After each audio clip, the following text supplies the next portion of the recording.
This is just one part of the ethnic attire of the indigenous tribe of which I am the descendant of. Now, according to some people whom I will be referring to as regressive leftists, veganism is anti-indigenous and that one ought not to ask indigenous people to go vegan. And today I'm here to give you 4 separate responses to such a ridiculous argument. Number 1, to say that indigenous people in particular don't have to go vegan is to hold indigenous people to a lower moral standard than everyone else. This in itself is a form of bigotry. It is the soft bigotry of low expectations. You think so lowly of indigenous people that you think we cannot reach the moral standard that everyone else is capable of. That is bigotry. For the second response, let's consider the second way in which this argument is often made. People will say things like, you can't just pick out one indigenous person and listen to them. You have to listen to the entirety of what indigenous people are saying. First of all, that is the genetic fallacy. You're judging the merits of an argument not by the merits of the argument, but rather by who makes it. That is literally a logical fallacy. That's not what I am doing here. I'm just playing people's game back at them. If you won't play that card, neither will I. Secondly, even if it did look past the genetic fallacy, it still has to be proven that most indigenous people think that veganism is anti-indigenous. That is a claim that needs to be proven. Sure, most indigenous people are not vegan, but that does not mean that they think that veganism is anti-indigenous.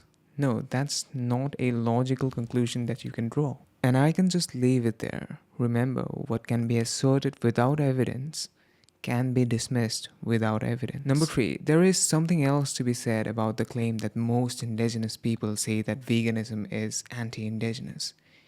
Even if we accept that to be true, and even if we look past the genetic fallacy, what difference does it make? Consider the fact that Indians are in the global context marginalized. India is a low-income country. And if you've studied history, you will know that it is due to India being amongst the primary victims of British colonialism. Most Indians support a right-wing government in India. How do we know this? Because that right-wing government is in power because they won a democratic poll. Now, the people who make the kind of argument that says most indigenous people say this though are leftists. However, by their reasoning, the best thing for India is for this right-wing government to be in power. And I don't think that that is a conclusion that they would be very comfortable with. Oh, by the way, if you're finding this video to be insightful, a sub to the channel would be progressive. Now, I don't know if most indigenous people are out there saying that veganism is anti-indigenous, but I'll grant you that most indigenous people are definitely not vegan. But this has nothing to do with them being indigenous. It has everything to do with the fact that we live in a non-vegan world, and its effects trickles down onto every demographic. What did you expect? That we'd live in a non-vegan world and indigenous people would, for some reason, be mostly vegan? That makes no sense. Indigenous people, believe it or not, are just humans. We are like all the rest of you. We are not very different from you. Okay, number 4. Even if we granted all of those unlikely cases thus far, if we looked past the genetic fallacy, or we could prove that this was not indeed an example of the genetic fallacy, if we granted that all indigenous people are saying that veganism is anti-indigenous, if you could somehow prove that indigenous people being not vegan is due to their indigeneity and so on, well, what difference does it make? We are still dealing with something called victimhood mentality.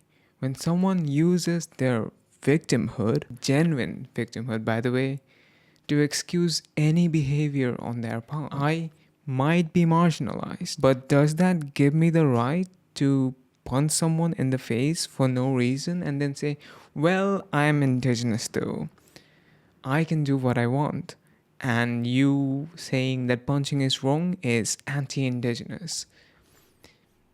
Even if every indigenous person in the world said that for some reason, which will not happen, does it mean that me punching them automatically is now justified?